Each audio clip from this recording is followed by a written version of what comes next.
Your hands are shaking, not from cold. The account balance on your screen just dropped $4,000 in 11 minutes, and you're still holding the position. Your phone buzzes. It's your mom, asking if you're free for dinner. You don't answer. You just stare at the red number like if you look hard enough, it might change its mind. How did you get here? Stick around, because by the end of this, you'll know exactly how. Rewind 6 years. Level 1. You open your first trading app on a Tuesday night, bored. Scrolling your phone in bed like everyone else does at midnight. Someone in a video said you could turn $500 into $5,000, and you believe him, mostly because you want to. Here's what you do next. You deposit the money you were saving for a laptop. You don't tell anyone.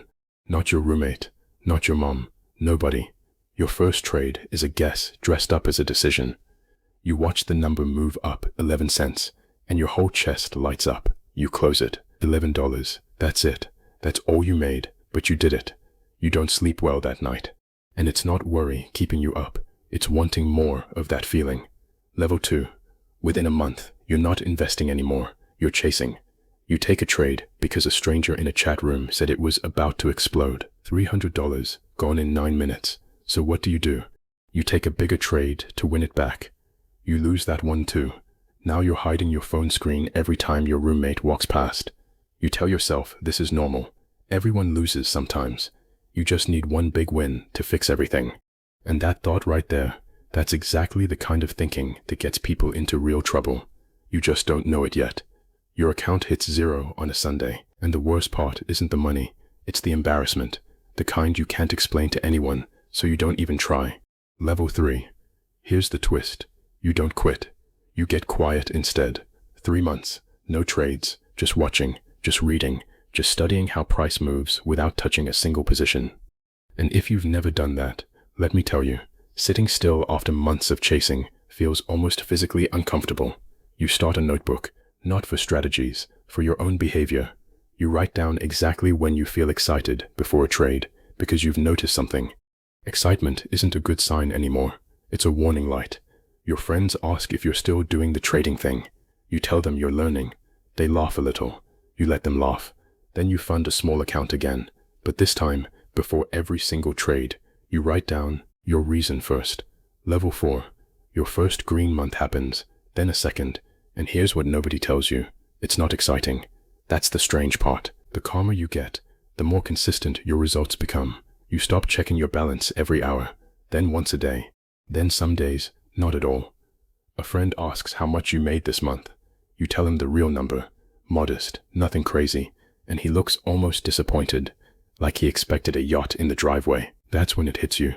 People think trading is about the number. For you, it's starting to feel like something else entirely. Something closer to patience. Level 5. Your account crosses a number that used to feel impossible. You pay off a small debt. You take your parents to dinner without checking your balance first. Something you never used to be able to do. But watch what happens next. A new feeling creeps in. Boredom. Boredom with small wins.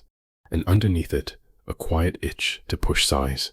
To prove something to yourself, faster than patience allows. One trade, bigger than usual. It wipes out 3 weeks of gains in a single afternoon. You sit in your car afterward, engine off, just breathing, and you realize something uncomfortable.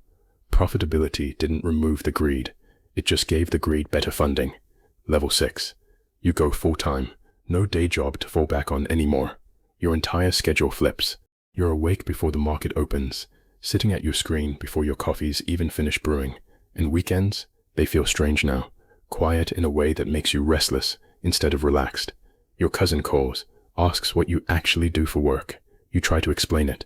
He nods slowly, the way people do when they don't fully believe you. So you stop explaining it. It's just easier that way. Level 7. Someone offers to let you trade their savings alongside your own. You say yes before you even think it through. And here's where everything shifts. A loss isn't just your loss anymore. You picture their face every single time a trade goes red, even for a few minutes. The pressure sits differently in your chest now, heavier, further down.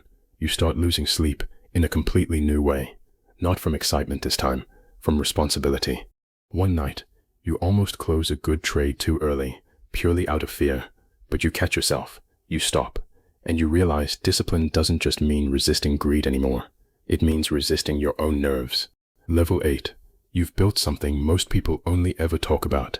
Your account has more zeros than you ever imagined typing into an app on a random Tuesday night years ago. But your calendar looks nothing like you expected.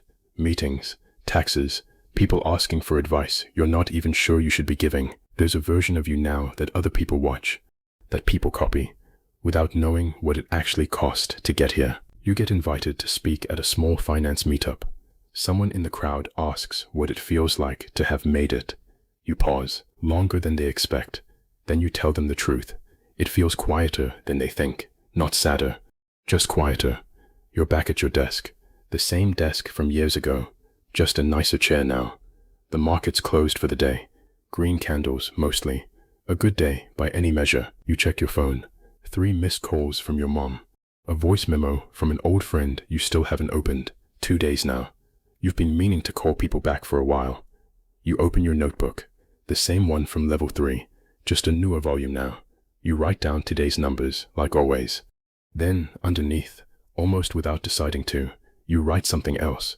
When did I start measuring good days by the market instead of my life? You sit with that question for a while. No trade to check, no chart to watch, just the question and the quiet room around it. You close the notebook, and you pick up your phone, and you finally call your mom back. So here's the real question for you. Would you have chased the number faster or slowed down sooner?